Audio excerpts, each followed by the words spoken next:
before I died, my wife told me that all these years, the one she truly loved was my brother. The reason? My brother had donated a kidney to her. So after being reborn, I avoided my wife like the plague and married the pretentious coquette she had mentioned in my previous life. Filled with regret, she knelt before me, begging for forgiveness. I chuckled softly and said, "I won't be donating a kidney to you this time." Chapter 1. When I opened my eyes, I found myself reborn in my second year of university. I hadn't even gathered my thoughts when my phone buzzed with a message from Elise. "After school tonight, can you help me get David to go see a movie?"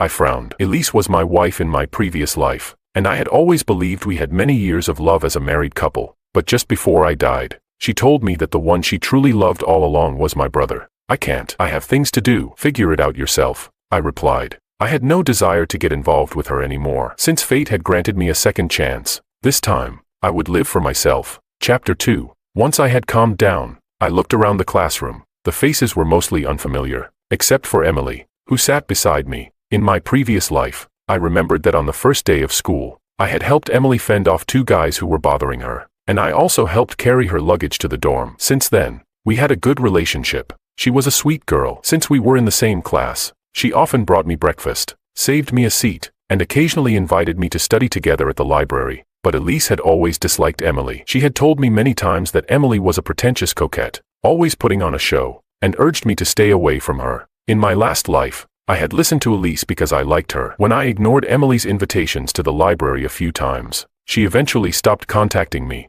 "Emily, how about I treat you to dinner tonight?" I felt a bit guilty. She had been nothing but kind, a genuinely good girl. "Ah." She was surprised, her mouth slightly agape. "Really? Why the sudden invitation?" I smiled. "No particular reason, just in a good mood and felt like celebrating." "Okay," she agreed, her face lighting up with happiness, her cheeks turning a slight shade of pink. That evening, I took Emily to a Japanese restaurant near the university. While we ate, Emily asked, "Gabriel, are you planning to take the graduate school entrance exam?" In my last life, I gave up on the idea of further studies for Elise, and it was one of my biggest regrets. So without hesitation, I replied, "Yes, I want to get into Shanghai University." Emily's eyes sparkled with surprise. "Me too. I want to go to Shanghai University as well. We can prepare together and keep each other on track." "Sounds great," I said, genuinely excited. At that moment, Elise and my brother walked into the restaurant. When Elise saw me with Emily, she frowned deeply. She quickly strode over to us. "Gabriel, is this what you meant by having plans?" "Your plan was to have dinner with her," she said, her tone sharp. When I used to like Elise, everything about her seemed charming, even her somewhat spoiled personality. I had thought it was cute, but now that I didn't like her anymore, her aggressive tone irritated me. "So what if it is? Weren't you planning to go watch a movie with my brother?" "I'm not interfering with your plans. Why can't I have dinner with a friend?" I shot back, my tone just as harsh. Elise looked at me, wide-eyed, as if she couldn't believe I would talk to her like that. I didn't care. After speaking,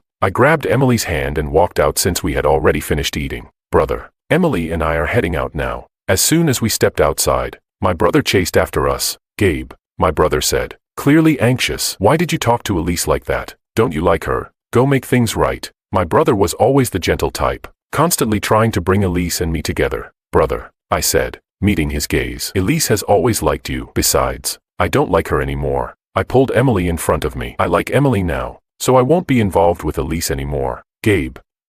Before my brother could respond, Elise came storming out. She lifted her chin and stared at me, clearly waiting for me to apologize. Chapter 3. I ignored her and walked back to school with Emily. Along the way, Emily kept her head down, not saying a word. Feeling a bit guilty, I tried to explain. "Emily, I'm sorry for using you as a shield earlier." She spoke slowly. "Gabriel, you said you don't like Elise anymore. Is that true?"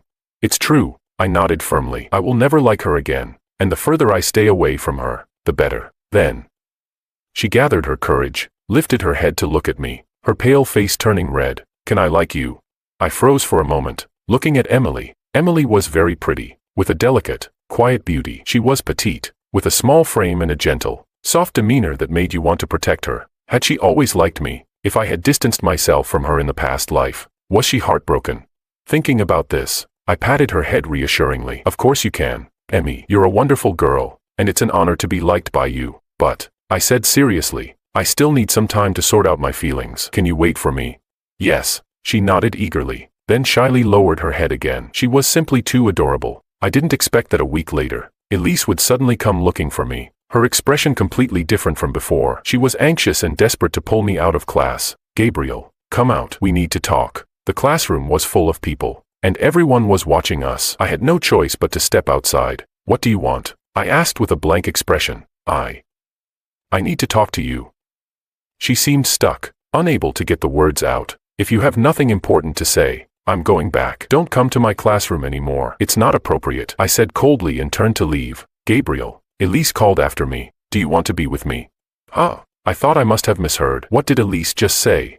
Seeing my confusion, Elise repeated, You've always liked me, haven't you? Let's be together. I didn't know what was going through her mind, but I replied coldly, Yes, I liked you before, but I don't anymore. Haven't you always liked my brother?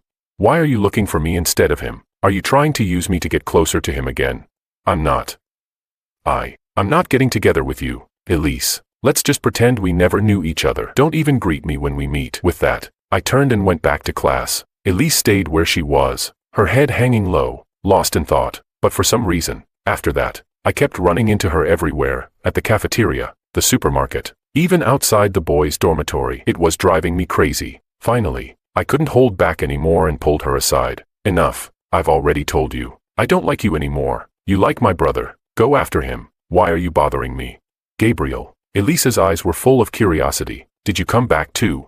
What? Could it be that Elise had been reborn as well? I was shocked inside but kept a calm face. I don't know what you're talking about. Just stay away from me. Hearing that I didn't admit anything, Elise visibly relaxed. Chapter 4. Oh, right. I suddenly remembered. I'm not paying your rent anymore. If you want to keep living there, pay for it yourself. Shortly after we started college, Elise had told me she didn't get along with her roommates and that they were excluding her. So, I spent 1,500 yuan every month to rent a studio apartment for her off campus. Although my family wasn't poor, I only got 3,000 yuan a month for living expenses, and I spent more than half of it on her. Sometimes, I even had to ask my parents for more money. Elise froze in place. I knew she only got 1,800 yuan a month in living expenses. While it was enough to get by, it definitely wouldn't cover the rent. Gabriel, how can you treat me like this? Elise's voice became sharp when she heard what I said. And why shouldn't I treat you like this? I said, annoyed. Before, when I liked you, I was willing to spend money on you even if you didn't care. But now that I don't like you anymore, I don't want to spend a single cent on you. Understand?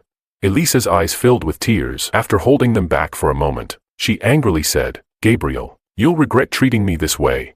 Regret? I would never regret it. In my past life, after we got married, I took care of all the housework and paid for everything. But when I got sick because I only had one kidney, Elise never came to see me, not even once. It wasn't until I was on my deathbed that she told me she had always loved my brother. She could have kept that from me, but she chose to let me die knowing the truth, making me feel like my decades of devotion were a joke, and I died with no peace of mind. I guess she hated me for binding her to a loveless marriage for over a decade, hated me so much that she didn't even want to let me die peacefully. How ironic. In my last life, I treated her so well, yet all I ever saw from her were cold expressions or commands given with an air of superiority. But in this life, after just a few harsh words from me, she was suddenly showing all sorts of emotions in front of me. None of it mattered to me anymore. Just then, my brother called. Gabe, Mom and Dad just called me. They said Elise's father had a stroke and is in the hospital. He needs someone to take care of him. I remembered that this had happened in my past life as well. Back then, both my brother and I were worried about Elise, so we didn't tell her. I took a 2-week leave from school to care for her father. Thinking about Elise's parents filled me with anger. Those two always thought I was her simp. No matter how well I treated them, they never showed me any respect. In my previous life, I spent a fortune on gifts for Elise's parents during every holiday, yet they always turned up their noses, complaining that the gifts weren't valuable enough. But all my money was spent on Elise. I wasn't some rich heir. By middle age, I hadn't saved a penny, and when I got sick, my parents had to pay my hospital bills. With that in mind, I said each word clearly to my brother. Brother, if Elise's father is sick, let her mother call her. We don't need to worry about it. But, no buts. Brother, I've told you, I don't like her anymore. I knew my brother had always treated Elise like a little sister and, since I liked her, he took care of her as well. When Elise heard me mention her, she quickly looked over. Your father had a stroke, I told her bluntly. She seemed to just remember and, without saying anything, hurriedly turned to leave. In my past life, by the time she found out, her father had already been discharged from the hospital. She suddenly stopped, turned back, and bit her lip before saying, Gabriel, come home with me. No, I refused firmly. Her eyes flashed with disappointment and confusion, but she turned and left. Chapter 5. For the next half-month, Elise didn't appear in my life again. She only called once to borrow money, but I refused. I also called my brother, telling him not to lend her money either. My brother didn't understand why I suddenly became so heartless towards Elise, but he reluctantly agreed, as I was still his biological brother. During that half-month, I was quite happy. I readjusted to university life and resumed my studies. I went out with Emily again. We played a role-playing mystery game and watched a movie together. I was completely drawn in by Emily's gentleness and her inner strength. Finally, when Emily gathered the courage to confess to me for the second time, I smiled and playfully tapped her nose. Silly girl, confessions are supposed to be made by the guy. She stubbornly looked up at me. I cleared my throat. Miss Emily, I like you. Would you be willing to be with me?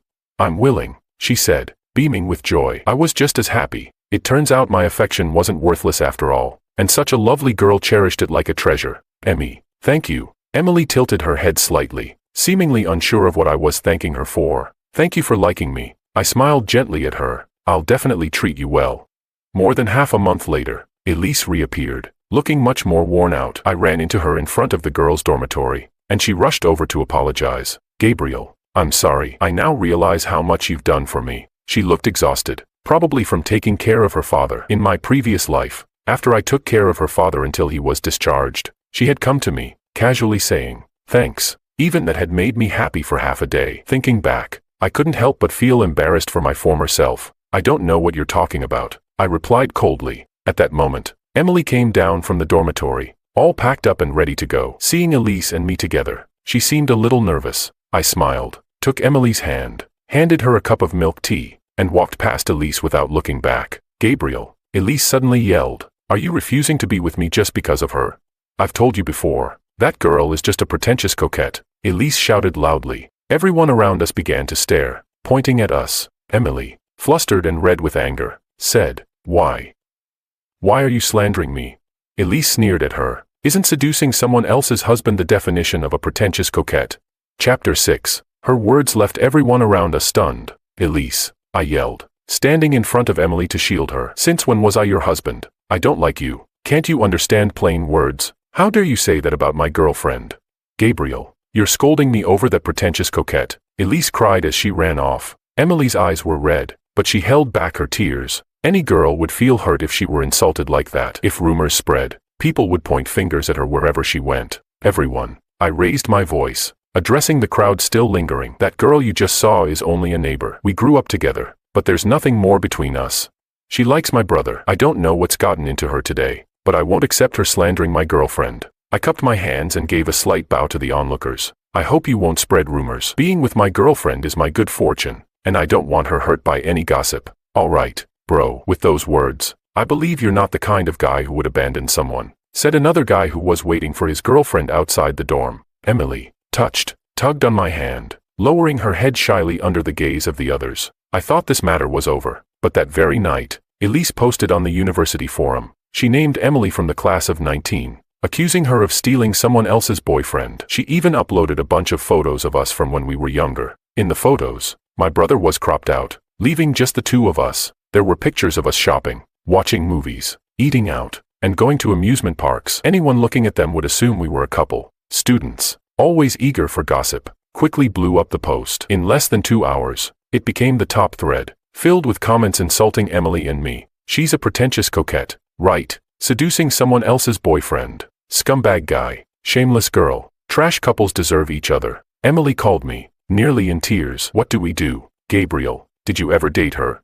Emmy, don't worry. I comforted her gently. I've never dated Elise. Not before. And I won't in the future either. Do you trust me? If you do, leave this to me. I trust you. Emily sniffled on the other end of the line. I hung up the phone, my expression colder than ice. Elise, I didn't want to have anything to do with you after being reborn. I was willing to let the past stay in the past. But since you keep provoking me and using such dirty tricks, don't blame me for being ruthless. Chapter 7. I told Emily to stay indoors for a couple of days and silently waited for the situation to escalate. Once the post had gained enough attention and comments, I took screenshots and saved them. Then, I compiled all the original photos and edited a detailed account of my history with Elise from childhood. I even included screenshots of messages I had sent her that she barely responded to. I packed everything up and posted my own thread. Due to the popularity of Elise's original post, mine quickly gained attention as well. Wow, The tables have turned, folks. So there was another person in the pictures. It's clear that this Elise girl was much closer to the other guy. She cropped him out and posted these pictures. That's so manipulative. Why would someone do that? When someone likes you, you ignore them. But when they move on, you smear their new partner. Princess of the dating world. Loves keeping people hanging. This is scary. Classic competitive female behavior. I apologize to Miss Emily. Yesterday I spoke too harshly. I'm sorry. Sorry. Add me to the apology list. Gabriel. Thank you. Emily called to thank me again. Don't thank me yet, Emmy. I sent her the screenshots. Call the police and report her for defamation. Isn't that a bit extreme? After all, she's your childhood friend. Emily was surprised. Emmy. I said seriously, I won't let her hurt you like this. Okay. Not long after, Elise was escorted out of class by a few police officers for a conversation. When the three of us met at the police station, Elise finally realized what had happened. You called the police. She glared at Emily. I was the one who reported you. Elise, you did something wrong. Do you really expect no one to fight back? I said sarcastically. Gabriel, you've changed. She mumbled. Miss Elise, the officer interrupted. Based on the evidence we've received, you are charged with defamation and causing social harm. Therefore, you will face the following penalties. You are required to pay Miss Emily 800 yuan for emotional damages, a fine of 500 yuan, and you will be administratively detained for 3 days. Chapter 8. When Elise heard she would be detained, her face turned pale. She pleaded with the officers. I know I did wrong, but can you not detain me? I'm still a student, and detention will go on my record. If you and the victim can reach a reconciliation through mediation, the detention can be waived, the officer replied. Elise turned to me with pleading eyes. Gabriel, you can't do this to me. I remained expressionless. You didn't hurt me, so talking to me is pointless. After hesitating for a long while, Elise gritted her teeth and finally apologized to Emily. Emily, I'm sorry for what I did. Could you forgive me? I promise it won't happen again. Following my earlier instructions, Emily refused the mediation.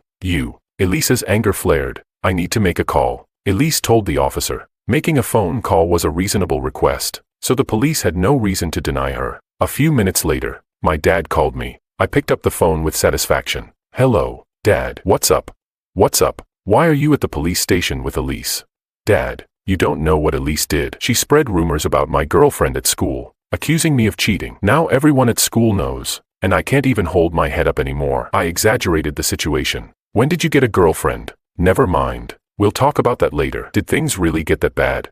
Yeah, my girlfriend and I don't even dare to leave the dorm. That girl. My dad got angrier as he listened. Fine. Sort it out quickly. Old Bai called me. We can't let Elise get detained by the police, but we'll cut ties with her family from now on. That was exactly what I wanted to hear. From the moment Elise started this mess, I knew that my family had to distance itself from hers, but I couldn't be the one to say it. It had to come from the older generation. In the end, I agreed to mediate but demanded that Elise pay Emily 5,000 yuan in compensation and issue a public apology on the school forum and all her personal social media platforms. Elise's face turned ashen, but she agreed. As we were leaving, Elise grabbed my sleeve, asking to talk privately. I reassured Emily and followed her. Gabriel, Elise started. I know you're only with her to get back at me, but this time, I'm really upset. Break up with her now, and I'll agree to be with you. Stop playing games. Didn't you always like my brother? I was puzzled. If Elise had also been reborn, shouldn't she be trying to get with my brother instead of clinging to me?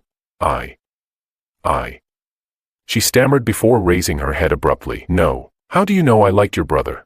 I've never told you explicitly before, unless...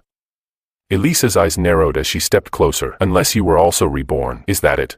Chapter 9. Before I could respond, Elise muttered to herself. Yes, you must have been reborn too. Otherwise, you wouldn't be acting so differently from the last time. Then, that means...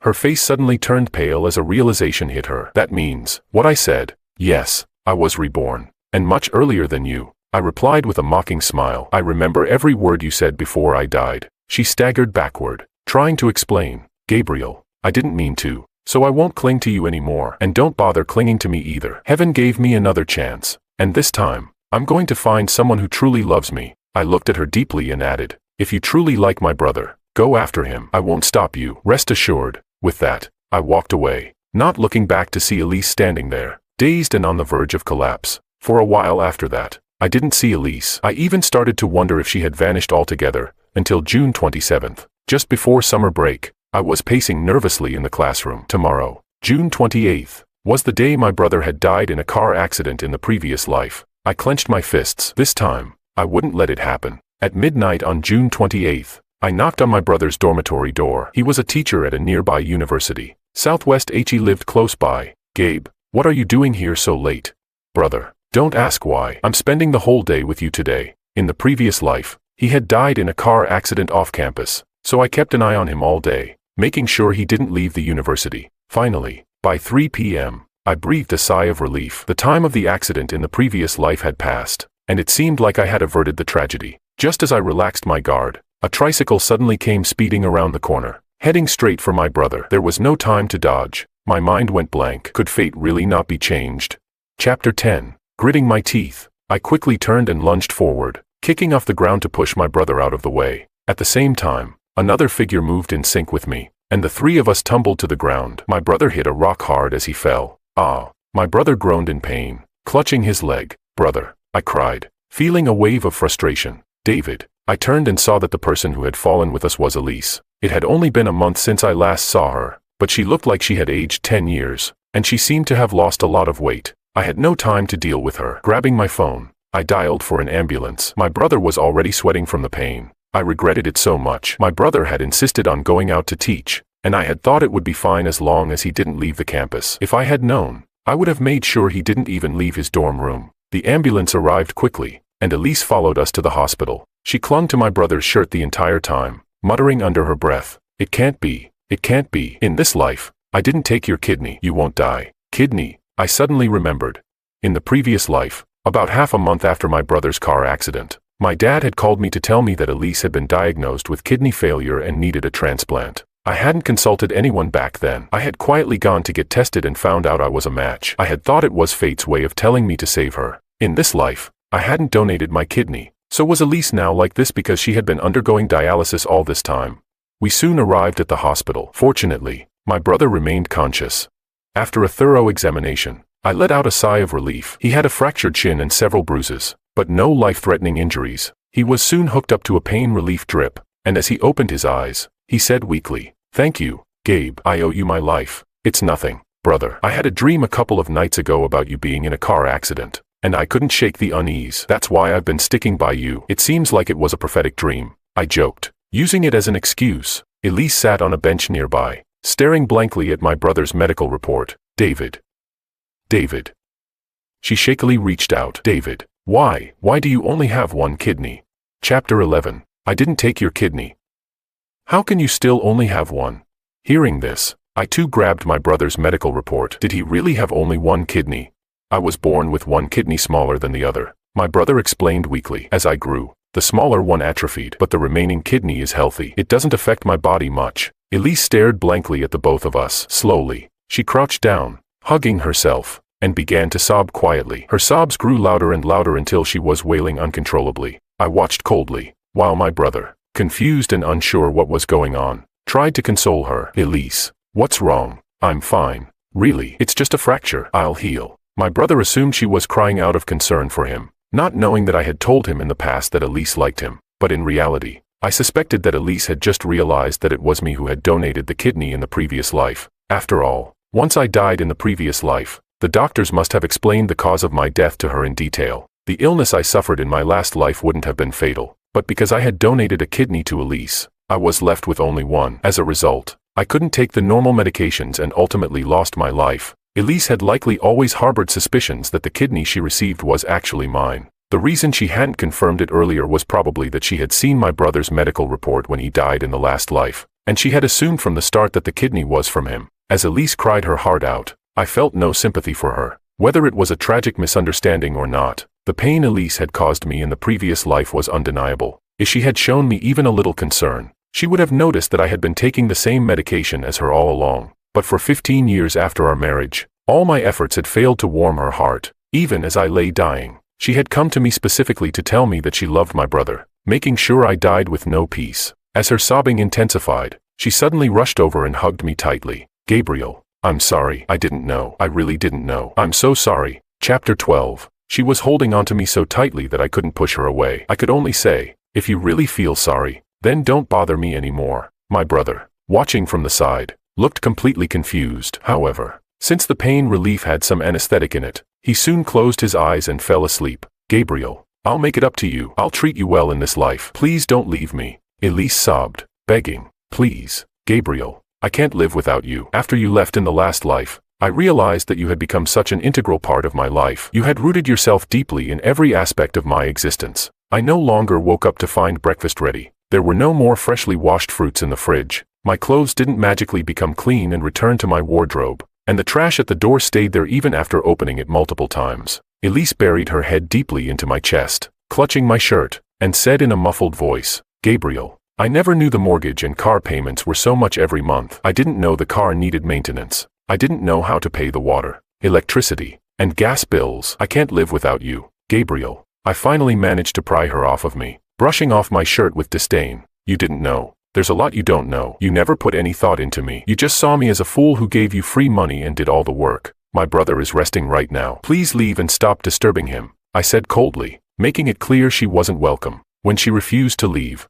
I grabbed her arm and dragged her out of the room, shutting and locking the door behind her. It wasn't until a long while later that I finally heard her footsteps leaving. I stayed with my brother for 2 days, and soon after, my parents rushed over because his leg fracture was quite serious and needed surgery. For the next couple of weeks, my parents and I took turns caring for my brother. During that time, Emily visited a few times, bringing flowers and bone broth she had made. My parents and my brother were very pleased with Emily. She was the complete opposite of Elise. Elise had a bright, flamboyant appearance and a bold personality, often dressing provocatively, whereas Emily had a delicate, gentle beauty, and always dressed modestly. On the last day of my brother's hospital stay, Elise's parents suddenly showed up. I was pushing my brother in a wheelchair when her parents rushed over and knelt in front of me. Gabriel, please save Elise, they cried, and they even kowtowed to me. Chapter 13. My parents were shocked, quickly helping Elise's parents up from the ground. What's going on? Old boy, why are you and your wife doing this? My dad asked, holding onto Elise's father to stop him from kneeling again. Elise's mother was in tears. Elise has end-stage acute kidney failure. She's not going to make it. My dad's eyes widened in shock. How did this happen? If there's anything we can do to help, we will. My head throbbed. I knew my dad's soft heart would melt upon hearing how serious Elise's condition was, and he would forget about all the past grievances. Elise said Gabe's tissue type matches hers. Could Gabe donate a kidney to Elise? Her father pleaded. What? My dad was dumbfounded. How could Gabe and Elise have a matching type? He turned to me and asked, did you get tested? I let out a mocking laugh. Elise, who had seemed so remorseful a few days ago, was now sending her parents to ask for my kidney. Clearly, she feared I wouldn't crawl back to her and donate it like in the past. I didn't get tested, I said casually, but I do know that my tissue type matches Elise's. But, I added with a smirk, I'm not willing to give Elise a kidney. Elise's father grew agitated. Gabe, you can't be so selfish. You'd only be losing a kidney, but Elise is losing her life. I glanced at him indifferently. What does her life have to do with me? I didn't make her sick. Elise's mother became desperate, grabbing my arm. Gabe, I know you've always liked our Elise. If you donate your kidney, I'll make sure she marries you. Marry me? I asked mockingly. Does that mean you'll also ask for a house, a car, and a 400,000 yuan dowry? Elise's mother weakly replied. Well, those are just the basics for marriage, right? Elise isn't healthy, and she'll need money for care. Asking for more isn't unreasonable, is it? What? My mother couldn't take it anymore. You too want my son's kidney, a house, a car, and money? How shameless can you be? Get out. My son won't be donating a kidney, and he certainly won't marry a sickly girl. I felt a surge of gratitude toward my mother. In the previous life, after I secretly donated my kidney to Elise, my parents rushed to see me. They had just lost their eldest son, and now their younger son had donated a kidney. It was as if the weight of the world had bent their backs overnight. In the previous life, I had failed my parents the most. Elise's father tried again. Gabriel, letting you donate a kidney to Elise is doing you a favor. You followed Elise around like a stray dog all your life. Don't think we didn't know that. You should feel honored that she'll live with your kidney. Hearing this, my dad finally lost his patience. Bai Chen, if you don't know how to speak, then shut up. After all these years, I never thought you'd think of Gabe this way. I've had enough of you and your family. Dad, Mom, let's not waste any more time on them. Let's go, I said, pushing my brother out the door, unwilling to deal with them any longer. No, you can't leave. What about Elise? Her mother lunged forward, grabbing my leg. You have to give her your kidney. Chapter 14. Let go. I ordered coldly. If you don't, I'll call the police. Don't blame me for not being polite. Hearing that I was going to call the police, Elisa's mother hesitated. I took the opportunity to free my leg and quickly left. After the summer break, both Emily and I were about to start our third year of university and needed to begin internships. We found internships at companies close to each other and rented an apartment together. Our days consisted of working and studying for our graduate school exams. In this life, I wasn't planning to return to my hometown. I was determined to stay in the big city and make up for the regrets of my past life. Emily and I kept each other on track, testing and quizzing one another, fully immersed in our studies. About 5 months later, Elise found me again. This time, she knelt outside my office building and refused to leave, attracting a crowd of curious onlookers. When she saw me coming out after work, a faint light appeared in her eyes. Gabriel. She tried to stand up but collapsed from kneeling too long. Her palms were scraped and bleeding, and dirt covered her hands. Yet, she shakily stood up again and walked toward me. It had been months since I'd last seen her. The once radiant and glamorous Elise was now skin and bones. Her face was sallow, her hair tied up carelessly like dry straw, and her lips were pale, devoid of any color. Gabriel, save me, she pleaded desperately, reaching out. I won't bother you and Emily anymore. Look, I've been so good these past months, haven't I? I haven't come looking for you. I'm really dying. Please, save me. The once proud eyes that had never lingered on me for even a moment now clung to me like a drowning fish, desperate and unwavering. I stopped a short distance from her. Elise, why do you think I would sacrifice my life to save you? No. She shook her head in a panic. If we're careful this time, you won't get sick again. You won't die. Her voice grew weaker, as if she didn't even believe her own words, but she kept repeating, as if to convince herself, you won't die. I burst into laughter, tears forming at the corners of my eyes. After a long moment, I straightened up, wiped my tears, and looked at Elise. Don't waste your time on me. You know it's impossible. You'd be better off looking for another kidney donor. Maybe you'll survive that way. With that, I walked past her without a second thought. Seeing Elise in such a pitiful state did bring a sense of satisfaction, but she had already received her punishment. I wouldn't seek further revenge. Chapter 15. In September 2021, I heard that Elisa's parents managed to find a kidney donor for her. They had to mortgage their house back home and spent 300,000 to 400,000 yuan on her treatment. However, the kidney arrived too late. While it saved Elisa's life, her other organs had already suffered significant damage, and her life expectancy likely wasn't very long. I stopped paying attention, focusing entirely on preparing for the exams with Emily. In October,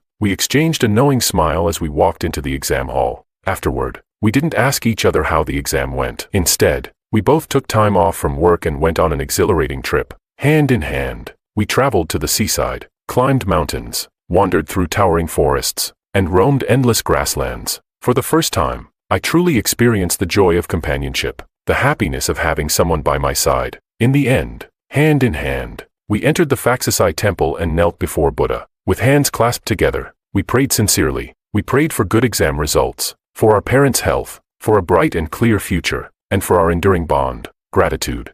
In February 2022, just a few days after the new year, I anxiously logged into the exam results portal. I took a deep breath, reminding myself that it would be okay even if I didn't pass. Clicking check results. 389 points. My heart finally settled. Smiling, I turned to my parents, who were eagerly leaning over to see the results, even though they couldn't quite understand. It's good, I said with a grin. My parents clapped excitedly, and my dad couldn't help but ask, what about Xiaoya? How did she do? Just then, I received a call from Emily. Gabriel, I got 383 points. I got 389. Oh. Emily, usually so gentle, screamed with excitement on the other end of the line, making all of us laugh. When she realized my parents could hear her, she shyly stopped. Chapter 16. In May, after we finished our internships and returned to campus, our counselor invited us to speak at the graduation ceremony as outstanding student representatives. At the same time, we heard that Elise had taken a leave of absence. At the master's graduation ceremony, I got down on one knee and proposed to Emily. Our classmates and teachers offered their most heartfelt congratulations, and we became a special moment in the ceremony. At the end of 2025, Emily and I got married. As we were greeting guests, Elise showed up unexpectedly. Congratulations, she said with a faint smile, handing me a red envelope. Elise had cut her hair short and was wearing a loose t-shirt and jeans, clothes she would have never worn before. I looked at her for a few seconds and suddenly realized that I had long since let go of the past. Thank you. I hope you find your other half soon. I sincerely wished her well. Thank you, she responded. As I turned to greet other guests, I heard her whisper softly, I'll never find someone who treats me as well as you did. At the wedding, I turned my back for a moment, and Emily, holding up her long wedding dress, walked up behind me and patted my shoulder. The moment I saw her, tears uncontrollably spilled from my eyes. What are you crying about? She reached out to wipe my tears with the back of her hand. Though her own eyes were filled with tears, Emmy, I held her tightly. You are the best gift heaven has given me. And you are mine too, she whispered softly in my ear as she hugged me back.